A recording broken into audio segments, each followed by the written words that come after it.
नमस्कार। आज हम एक बहुत ही दिलचस्प सवाल की तह तक जाएंगे। हमें ये कैसे पता है कि हमारा ब्रह्मांड लगातार फैल रहा है? देखिए, ये विज्ञान के सबसे बड़े सवालों में से एक है और इसका जवाब, यकीन मानिए, उतना ही कमाल का है। तो सवाल उठता है, आखिर हम ये जान भी कैसे सकते हैं, है ना? मतलब हम सब पृथ्वी पर इतने छोटे से हैं और ये ब्रह्मांड इतना विशाल, इतना बड़ा है, तो इसके बारे में कोई भी बात इतने यकीन के साथ कैसे कही जा सकती है? इसका जवाब छिपा है 3 बड़े कॉस्मिक क्लूज में। हाँ, बिल्कुल एक जासूसी कहानी की तरह। बस फर्क इतना है कि इसके सबूत अरबों साल पुराने हैं।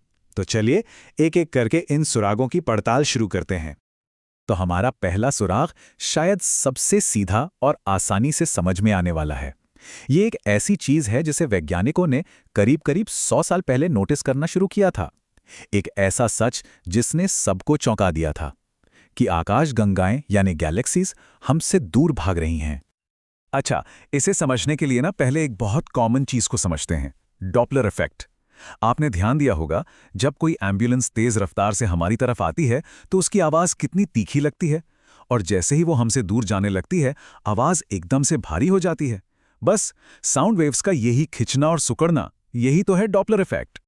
अब मजे की बात यह है कि यही सेम चीज रोशनी के साथ भी होती है। जब कोई गैलेक्सी या कोई तारा हमसे दूर जाता है तो उससे आने वाली लाइट वेव्स भी खिंच जाती हैं, और इस खिंचाव की वजह से लाइट स्पेक्ट्रम के लाल रंग की तरफ खिसक जाती है। इसी को साइंस की भाषा में रेड शिफ्ट कहते हैं। और यहीं पर एंट्री होती है एडविन हबल की। 1920 के दशक में उन्होंने क्रांतिकारी खोज की। उन्होंने अपने टेलीस्कोप से देखा कि लगभग सारी, जी हां, लगभग सारी दूर की गैलेक्सीज रेड शिफ्ट दिखा रही हैं। इसका मतलब तो सिर्फ एक ही हो सकता था कि वो सब हमसे दूर जा रही हैं। पर बात यहीं खत्म नहीं हुई। हबल ने एक और बड़ी अजीब चीज देखी। उन्होंने पाया कि जो गैलेक्सी हमसे जितनी ज्यादा दूर है, वो उतनी ही ज्यादा तेजी से दूर भाग रही है। मतलब पास वाली गैलेक्सी थोड़ा धीरे, और जो बहुत दूर है वो तो बहुत ही तेजी से दूर जा रही है। ये एक ऐसा पैटर्न था जिसने सबको हैरान कर दिया था। तो ठीक है, गैलेक्सीज का दूर जाना ये एक बहुत बड़ा सुराग है, लेकिन क्या सिर्फ यही एक सबूत है? नहीं। चलिए अब चलते हैं अपने दूसरे सुराग की तरफ, और ये सुराग हमें वक्त में बहुत बहुत पीछे ले जाएगा, ब्रह्मांड की एकदम शुरुआत में। यह है एक प्राचीन गूंज। इस गूंज को कहते हैं कॉस्मिक माइक्रोवेव बैकग्राउंड, या शॉर्ट में कहें तो CMB। इसे ऐसे समझिए कि ये बिग बैंग के बाद बची हुई एक हल्की सी चमक है, या यूं कहें कि ये हमारे ब्रह्मांड की सबसे पुरानी रोशनी है जो आज भी हर जगह, हर दिशा में मौजूद है।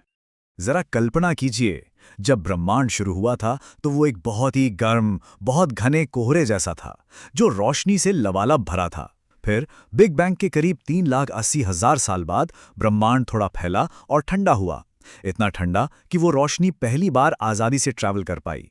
और फिर पिछले 13.8 अरब सालों में जैसे जैसे ब्रह्मांड फैलता गया, उसने उस पहली रोशनी को भी अपने साथ साथ खींचा, उसे स्ट्रेच किया और उसे ठंडा करके माइक्रोवेव तरंगों में बदल दिया। यही वो रोशनी है जिसे हम आज CMB के रूप में देखते हैं।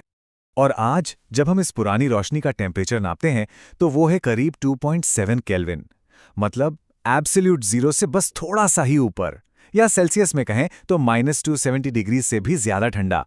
और सबसे खास बात यह है कि ये ठंडक पूरे ब्रह्मांड में हर दिशा में बिल्कुल एक जैसी है।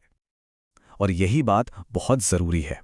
देखिए, इस तरह की एक समान ठंडक को सिर्फ एक ही चीज समझा सकती है, और वो ये कि हमारा ब्रह्मांड लगातार फैल रहा है और ठंडा हो रहा है। तो ये हमारे दूसरे सुराग को और भी ज्यादा पुख्ता कर देता है। तो हमने देखा कि गैलेक्सीज दूर भाग रही हैं, हमने बिग बैंग की गूंज भी सुन ली। अब वक्त है हमारे तीसरे और आखिरी सुराग का। ये सुराग जुड़ा है इस बात से कि हमारा ब्रह्मांड आखिर बना किस चीज से है। इसे हम कह सकते हैं ब्रह्मांड की पहली रेसिपी। सोचिए, बिग बैंग के ठीक बाद पहले कुछ मिनटों में हमारा ब्रह्मांड एक बहुत बड़ी, एक विशालकाय न्यूक्लियर भट्टी जैसा था। उस जबरदस्त गर्मी और प्रेशर में सबसे हल्के एलिमेंट्स, सबसे हल्के तत्व बने। और जब हम आज के ब्रह्मांड को देखते हैं कि इसमें कौन कौन से तत्व हैं, तो हमें एक फिक्स रेसिपी मिलती है। करीब 75% हाइड्रोजन, 25% हीलियम, और बाकी सारे तत्व मिलकर 1% से भी कम, यही है हमारे ब्रह्मांड का बेसिक मिक्सचर। और जानते हैं कमाल की बात क्या है? ये जो मिक्सचर हमें आज दिखता है ना, वो हूबहू वैसा ही है जैसा बिग बैंग थ्योरी प्रिडिक्ट करती है। मतलब थ्योरी और असलियत एकदम मैच करती हैं। ये एक और जबरदस्त सबूत है कि ब्रह्मांड वाकई एक गर्म, घने और फैलते हुए दौर से गुजरा है। तो अब हमारे पास 3 अलग-अलग सुराग हैं। 1 दूर जाती हुई गैलेक्सीज, 2 बिग बैंग की प्राचीन गूंज और 3 ब्रह्मांड की एकदम सटीक केमिकल रेसिपी। जब इन तीनों को एक साथ रखकर देखते हैं तो नतीजा क्या निकलता है? फैसला साफ है, हमारा ब्रह्मांड फैल रहा है। ये बात बहुत अहम है कि ये तीनों सबूत एक दूसरे से बिल्कुल अलग हैं, इंडिपेंडेंट हैं, लेकिन कहानी एक ही सुनाते हैं।